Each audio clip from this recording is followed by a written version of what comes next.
Milton Kings முத்தமிழ் மன்றம் நடாத்தும் அறுவடை திருநாள் பொங்கல் 2026 ஜனவரி 17 அன்று நடைபெறுகின்றது. அனைவரும் குடும்பத்துடன் கலந்து இந்த பொங்கலை மகிழ்ச்சியுடன் கொண்டாடுங்கள். வணக்கம். செய்தி வீச்சு உங்களை வரவேற்றுக் கொள்கிறது. இன்றைய செய்தி வீச்சிலும் இலங்கை மற்றும் உலக நிலவரங்கள் காத்திருக்கின்றன. முதலில் இலங்கை தீவு பக்கம் பார்வையை திருப்பலாம்.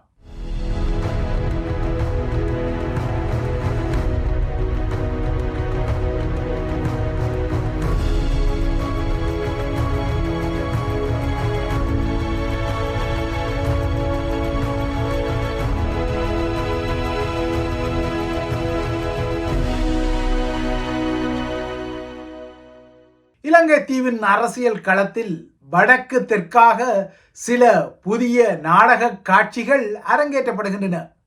அந்த வகையில் ஸ்ரீலங்கா கல்வி அமைச்சின் முன்னால் நடத்திய தனது ஹரணி கோ ஹோம் போராட்டம் என்ற நாடகத்தை திடீரென முடித்து தனது சத்தியாகிரக மூட்டையை கட்டிக்கொண்டு தெற்கின் அரசியல் வீராப்பு சண்டியர்களில் ஒருவரான பிமல் வீரவன்ச நேற்று கிளம்பியிருந்தார். அரசாங்கம் தனது சர்ச்சைக்குரிய கல்வி சீர்திருத்தங்களின் ஒரு முக்கிய அங்கமான 6ஆம் ஆண்டுக்குரிய அங்கத்தை மட்டும் அடுத்த ஆண்டு வரை ஒத்திவைப்பதாக அறிவித்ததை அடுத்து இப்போதடா இப்படியொரு அறிவிப்பு வெறும், அதன் மூலம் போராட்டத்தை முடிக்கக்கூடிய வேளை வெறும் என நினைத்த பிமல் வீரவன்ச உடனடியாகவே தனது போராட்டத்தின் கோல் ஆஃப் முடிவை எடுத்துவிட்டார். ஆனால் அரசாங்கமோ 6ஆம் ஆண்டுக்குரிய சீர்திருத்தம் மட்டுமே 27ஆம் ஆண்டுக்கு நகர்த்தப்பட்டுள்ளது. எனினும் 1ஆம் ஆண்டுக்குரிய சீர்திருத்தம் இந்த ஆண்டு நடக்கும் என அறிவித்துக் கொண்டாலும் திட்டமிட்டபடி இலங்கையின் கல்வி சீர்திருத்தங்கள் நடைமுறைப்படுத்தப்படும் என அரசு தலைவர் அனுரகுமார திசாநாயக்கா மீண்டும் ஒருமுறை அழுத்தமாக கூறிக்கொண்டாலும் பிமல் வீரவன்சவின் இந்த சத்தியாகிரக நாடகத்தின் முடிவு வந்தது. அரசாங்கத்தை பொறுத்தவரை தற்போதுள்ள நிலையில் இந்த விடயத்தில் குடிசார் சமூகமும் அரசியல்வாதிகளும் பௌத்த காவிகளும் இணைந்து கொண்டால் அது ஒரு சவாலுக்குரிய காட்சியை தமக்கு முன்னால் உருவாக்கிவிடும் என்ற கவலை இருக்கின்றது. இவ்வாறான ஒரு நிரசாயன மாற்றம் உருவானால் அது தமக்கு சிக்கலை கொடுக்கும் என்பதால் தான் இப்போதைக்கு 6ஆம் ஆண்டு பாடத்திட்டத்திற்குரிய சீர்திருத்தத்தை அடுத்த ஆண்டுக்கு அது நகர்த்தி இருப்பதாக தெரிகின்றது. இதனால் தான் பிரதமர் ஹரணியும் இப்போதைக்கு காப்பாற்றப்பட்டதாக தெரிகின்றது. இந்த கல்வி சீர்திருத்த பிரச்சனையில் ஜேவிபி முகங்களுடன் கடுமையாக தற்போது முரண்பாடு கொண்டுள்ள மிகிந்தலை ரஜமகா விகாரையின் தலைமை விகாராதிபதியும் ஜேவிபியின் முக்கிய முகமான லால் காந்தாவால் மிகிந்தலை காட்டுமிராண்டி என மறைமுகமாக சாடப்பட்டவருமாக கருதப்படும் தம்ம ரத்ன தேரர் ஜேவிபியால் நாடு அழிவதை தடுப்பதாகத்தான் தான் அமெரிக்க அரசு தலைவர் டொனால்ட் ட்ரம்பை சந்திக்கவும் தயாராக இருப்பதாக கூறி இன்னொரு முக்கியமான நாடகத்தை நடத்தி கொண்டார். அத்துடன் தனக்கு தெரிந்த ஒரு மாணவரின் தொடர்புகள் மூலம் கடந்த சில மாதங்களுக்கு முன்னர் தான் ட்ரம்ப் குடும்பத்தை அணுகி கொண்டதால் தான் இலங்கை மீதான அமெரிக்க வரி குறைக்கப்பட்டதாகவும் அவர் அடித்து விட்டார். இந்த விடயத்தில் இவ்வாறான அடித்து விடல்களுக்கு என்ன காசா பணமா? இதனால் பௌத்தகாவிகளும் சும்மா டொனால்ட் ட்ரம்புடன் பேசினேன், இலங்கைக்கான டெக்ஸை குறைத்தேன், அனுரவால் நாடு அழிவதை, அதாவது ஏவிபியால் நாடு அழுவதை தடுக்க டொனால்ட் ட்ரம்புடனும் விரைவில் பேச உள்ளேன் என அடித்து விட வேண்டியதுதான். தற்போதைய முருகல் தொடர்பாக நேற்று ஸ்ரீலங்கா சிஐடியின் முன்னால் தோன்றிய இந்த பிக்கு அனுர அரசாங்கத்தின் அமைச்சரான கேடி லால்காந்தா தனக்கு எதிராக திட்டமிட்ட ஒரு தாக்குதலை நடத்தி வருவதாக சிஐடியில் முறைப்பாடு ஒன்றை வழங்கிய பின்னர் ஊடகங்களுக்கு கருத்து தெரிவித்த போதே இவ்வாறான அடித்து விடல்களை எல்லாம் எடுத்துவிட்டார். அனுர அரசாங்கம் பௌத்த சாசனத்துக்கு தீங்கு விளைவிப்பதை தடுக்கும் நோக்கமாகத்தான் தான் சிஐடிக்கு வந்ததாகவும் குறித்த காவி முகம் குறிப்பிட்டு கொண்டது. ஆனால் ஸ்ரீலங்காவின் பிரதமராக இருக்கும் ஹரணி அமரசூரிய என்ற பெண் ஒரு 50 வயதை கடந்த பெண்ணாக இருந்த போதும், திருமணமாகாத ஒருவராக இருந்த போதும், வேண்டுமானால் அவருக்கு தான் திருமணம் செய்து வைக்கிறேன், அவர் பிள்ளை குட்டிகளை பெற்று வாழ்ந்தால்தான் பிள்ளைகளுக்குரிய கல்வி சீர்திருத்தத்தை எவ்வாறு செய்ய முடியும் என்பது அவருக்கு தெரியும் என்ற போர்வையில் இதே காவியுடை வெளிப்படுத்திய பக்கிரமான கருத்துக்களுக்கு எந்த விதமான மன்னிப்பு கோரல்களும் பௌத்த முகங்களிடமிருந்து வந்ததாக தெரியவில்லை. தெற்கில் இவ்வாறாக சில அரங்க காட்சிகளும் நாடகங்களும் நடத்தப்பட யாழ் தாவடி பகுதியில் அமைந்துள்ள தனது கட்சியின் பணியகம் நேற்று நள்ளிரவு இனந்தெரியாதவர்களால் தீ வைக்கப்பட்டதாக வடக்கின் சர்ச்சைக்குரிய அரசியல் முகங்களில் ஒருவரும் தமிழ் தேசிய அரசியலை மிகவும் கொச்சப்படுத்தும் முகங்களில் ஒருவராக இருக்கக்கூடிய அருண் சித்தார்த் குறிப்பிட்டிருக்கின்றார். அவ்வாறாக ஒரு செய்தியை சொன்னவர் பெரிதும் தீயிடலுக்கு உள்ளாகாத ஒரு கட்டிடத்தின் முகப்பு பகுதியையும் தனது சமூக வலைத்தளத்தில் வெளியிட்டார். அது அவரது கட்சி பணியகம் மற்றும் பதிவிடம் இருக்கும் கட்டிடத்தின் முகப்பாக தெரிகின்றது. நேற்று நள்ளிரவு தாண்டிய 12:50க்கு குறித்த கட்டிடத்தின் வாசல் பகுதியில் 2 பேர் தோன்றியதாகவும் அவர்கள் தம்மிடமிருந்த பெட்ரோலை ஊற்றி அங்கு தீமூட்டுவதை CCTV எனப்படும் கண்காணிப்பு பதிவு காணொளிகள் வெளிப்படுத்துவதாகவும் கூறப்படுகின்றது. இந்த சம்பவம் தொடர்பான விசாரணைகளை தற்போது யாழ் காவல்துறை முன்னெடுத்து வருவதாகவும் அருண் சித்தார்த் குறிப்பிடுகின்றார். முன்னர் ஒரு முறை நல்லூர் கந்தன் ஆலயத்தை இடித்துவிட்டு அந்த இடத்தில் ஒரு கழிப்பறையை கட்ட வேண்டும் என சர்ச்சைக்குரிய கருத்தை சொன்னவர் இதே அருண் சித்தார்த். அத்துடன் செம்மணி புதைகுழி குறித்த ஒரு அவலமான ஒரு திகிலான உற்றுநோக்கல் தமிழர்களின் பரப்பில் ஏற்பட்ட போது துணுக்காயில் விடுதலை புலிகளின் வதைமுகாம் ஒன்று இருந்ததான தவறான திசை திருப்பல் கருத்துக்களை பரப்பி குழப்பத்தை ஏற்படுத்த முயன்றவரும் இதே நபர்தான். இவ்வாறான முகத்தின் பின்னால் பாரதூரமான சர்ச்சை நகர்வுகள் உள்ள நிலையில்தான் இப்போது அவர் தனது கட்சி பணியகம் தீயிடலுக்கு உள்ளானதாக குறிப்பிடப்படுகின்றார். அருண் சித்தார்த்தை பொறுத்தவரை அவர் ஸ்ரீலங்கா இராணுவ உளவுத்துறையால் வளர்க்கப்பட்டதாக குறிப்பிடப்படும் ஒரு நபர் என்பது வெளிப்படையான ஒரு விடயம். குறிப்பாக யாழ் மாவட்டத்தில் ஸ்ரீலங்கா படையின் கட்டளை தளபதியாக இருந்த மேஜர் ஜெனரல் கத்ருசிங்கவின் வழிகாட்டலில் அருண் சித்தார்த் உருவாக்கப்பட்டதாகவும் இவ்வாறாக உருவாக்கப்பட்ட இந்த முகம் தமிழர்களின் ஒற்றுமையை குலைப்பது, தமிழர் அரசியல் லட்சியங்களை குறைத்து காட்டுவது, அல்லென்றால் குறை மதிப்புக்கு உள்ளாக்குவது, தமிழர்களின் கவனத்தை திசை திருப்பும் வகையில் அவ்வப்போது சர்ச்சைகளை உருவாக்கும் நகர்வுகளை கடந்த காலங்களில் செய்தமையும் பகிரங்கப்பட்டது. ஒரு காலத்தில் ஸ்ரீலங்கா படைத்துறையே அவருக்கு ராஜபக்ஷக்கள் முதல் ரணில் வரையான உயர் முகங்களை அணுகும் சந்திப்புகளை ஏற்பாடு செய்து வழங்கியிருந்தது. இதனால் தான் அருண் சித்தார்த் அனைத்து ஸ்ரீலங்காவின் அரசியல் முக்கிய முகங்களுடன் இருக்கும் நிழல் படங்கள் எல்லாம் தாராளமாகவே காண கிடைக்கின்றன. ராஜபக்ஷக்கள் இவரை ஒரு கட்டத்தில் ஐநா மனித உரிமை பேரவைக்கும் தமது தரப்பின் ஒரு பிரதிநிதியாக இருத்தும் முயற்சிகளை செய்ததாக கூறப்பட்டாலும் இந்த முயற்சிகள் சாத்தியப்படவில்லை. 2020 இடம்பெற்ற பொதுத் தேர்தலில் ஸ்ரீலங்கா இராணுவ உளவுத்துறையின் ஆதரவுடன் இவர் ஸ்ரீலங்கா சுதந்திர கட்சிக்கான தேர்தலில் நின்றார் என்பது ஒரு விடயம்.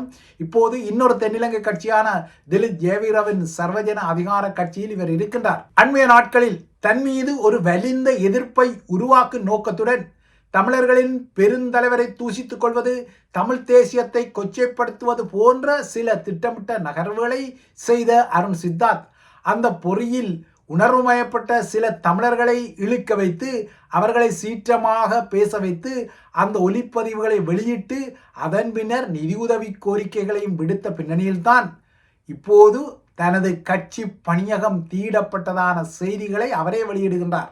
இந்த தீயிடல் ஒரு செட்டப்பான நகர்வு என்ற செய்திகளும் தற்போது உலாவரும் நிலையில் அரசாங்கத்தின் பாதுகாப்பை கோருவதற்காக மேற்கொள்ளப்பட்ட நகர்வுகள் என்ற ஒரு பேச்சும் தற்போது யாழ்ப்பாணத்தில் உலா வருகிறது. அதுவும் ஸ்ரீலங்காவின் அரசு தலைவர் அனுரகுமார திசாநாயக்காவின் யாழ்ப்பாண பயணம் நாளை இடம்பெறவுள்ள நிலையில் இந்த கதைகள் சொல்லப்படுகின்றன. அதாவது இந்த தீயிடல் கதைகள் சொல்லப்படுகின்றன.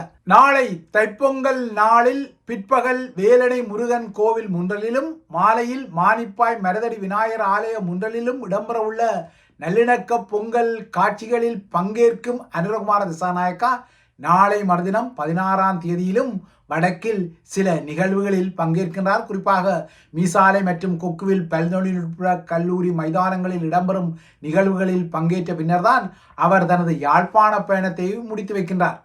யாழ்ப்பாணம் கொக்குவில் பல்தொழில்நுட்ப கல்லூரி மைதான நிகழ்வு போதைப்பொருள் ஒழிப்புக்கான தேசிய செயற்பாட்டு நிகழ்வாக ஒரு நிகழ்ச்சி நிரலில் அடையாளப்படுத்தப்படுகின்றது. வடக்கில் அனுர தனது சந்திப்புகளுக்கு தயாராக நிலையில் நாளை மறுதினம் இலங்கையில் இருந்து கிளம்பிக் கொள்ளும் ஸ்ரீலங்காவுக்கான அமெரிக்க தூதர் ஜூலிசங் நேற்று முன்தினம் தனக்குரிய பிரியாவிடை நிகழ்வில் பங்கேற்றுக் கொண்டாலும் அந்த நிகழ்வில் முன்னாள் அரசு தலைவர்களான கோட்டாபாய ராஜபக்ஷவோ இல்லையென்றால் மஹிந்த ராஜபக்ஷவோ பங்கேற்றுக் கொள்ளாத நிலையில் இதுவரை கோட்டாபாய ராஜபக்ஷவை ஏறெடுக்காத ஜூலிசங் மஹிந்த ராஜபக்ஷவை மட்டும் நேற்று சந்தித்திருக்கின்றார். நேற்று முன்தினம் ஸ்ரீலங்கா அரசு தலைவர் அனுரகுமார திசாநாயக்காவை அவர் சந்தித்திருந்தார். அதன் பின்னர் மஹிந்தவை அவர் சந்தித்திருந்தார். கோட்டாபாய ராஜபக்ஷவை பொறுத்தவரை தன்னை 2022 இடம்பெற்ற அறகலைய கிளர்ச்சியின் பின்னணியில் ஸ்ரீலங்காவின் அதிகார கொலுவிலிருந்து துரத்த யூலிசங் தான் பின்னணியில் மும்முரமாக செயற்பட்டார் என்ற சீற்றம் இன்று வரை இருப்பதால் யூலிசங் கோட்டாபாய யூலிசங்கையோ கணக்கெடுக்கவில்லை என்பதால் தான் இந்த சந்திப்புகள் இடம்பெறவில்லை என கூறப்படுகின்றது.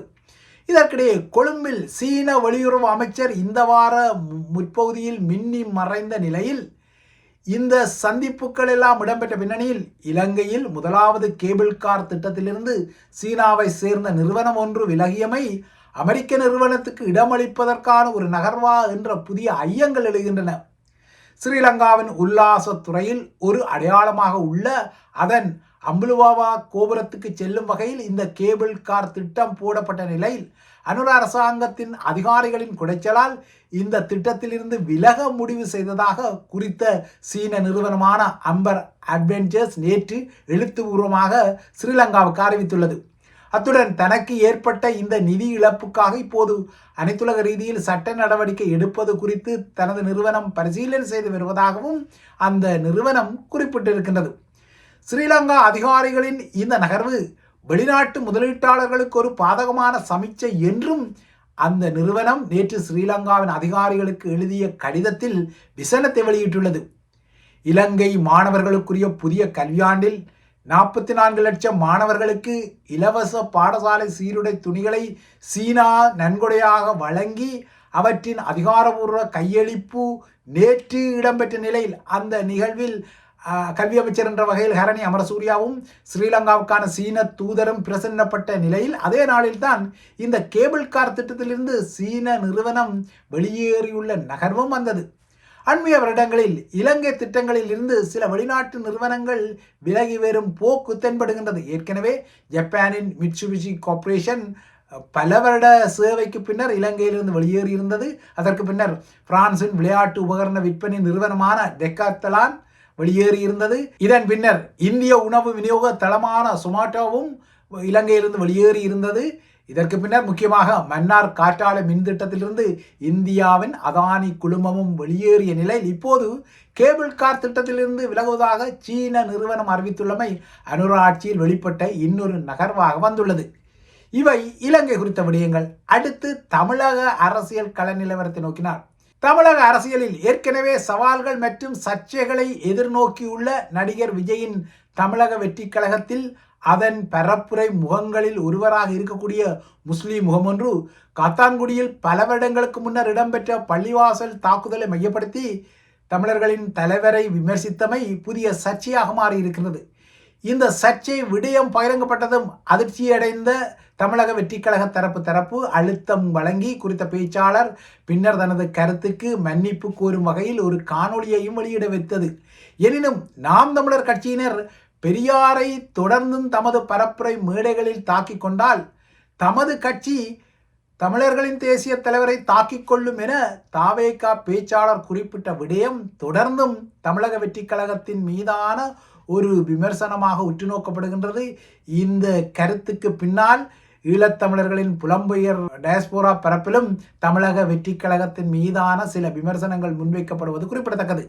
இறுதியாக உலக நிலவரங்களை நோக்கிக் கொண்டால் ஈரானில் இடம்பெறும் அரச எதிர்ப்பு போராட்டங்களில் இடம்பெற்று வரும் அடக்குமுறை காரணமாக இதுவரை 2400க்கும் மேற்பட்ட போராட்டக்காரர்கள் கொல்லப்பட்டுள்ளதாகவும் 18000க்கும் மேற்பட்டோர் கைது செய்யப்பட்டுள்ளதாகவும் அமெரிக்காவை தளமாக கொண்ட மனித உரிமை குழு ஒன்று தெரிவித்த பின்னணியில் போராட்டக்காரர்களுக்கு உதவ அமெரிக்க உதவி விரைவதாக அமெரிக்க அரசு தலைவர் டொனால்ட் ட்ரம்ப் குறிப்பிட்டமை ஈரான் மீதான புதிய தாக்குதல்கள் குறித்த ட்ரம்பின் பூடக கருத்தாக தெரிகிறது.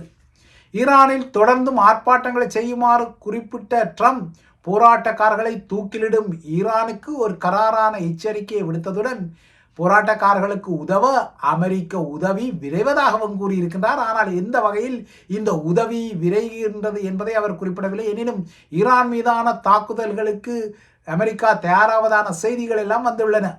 இந்த பின்னணியில் ஈரானில் ஒரு இராணுவ தலையீட்டுக்காக ஈரானின் உள்ளூர் போராட்டங்களை வைத்து அமெரிக்கா சாக்குப்போக்குடன் ஒரு பெரும் காரணத்தை தேடுவதாக ஐநாவுக்கான ஈரானிய தூதர் குற்றம் சாட்டியிருக்கின்றார். ஈரான் மீதான அரசியல் உறுதித்தன்மையை ட்ரம்ப் ஊக்குவிப்பதாகவும் வன்முறையை தூண்டுவதாகவும் ஈரானின் இறையாண்மை மற்றும் பிராந்திய ஒருமைப்பாட்டை ட்ரம்ப் அச்சுறுத்திக் கொள்வதாகவும் ஈரான் நேற்று ஐக்கிய நாடுகள் சபையில் குற்றம் சாட்டியது. இந்த நிலையில் ஈரானில் இணைய சேவைகள் கடந்த 5 நாட்களாக துண்டிக்கப்பட்டுள்ளன. எனினும் நேற்று தரைவழி இணைப்பு தொலைபேசிகள், அதாவது லேண்ட்லைன் தொலைபேசிகள் மற்றும் கைத்தொலைபேசி அழைப்புகள் மீண்டும் கிட்டியன. ஆனால் இணைய சேவைகள் தொடர்ந்தும் துண்டிக்கப்பட்டே உள்ளன.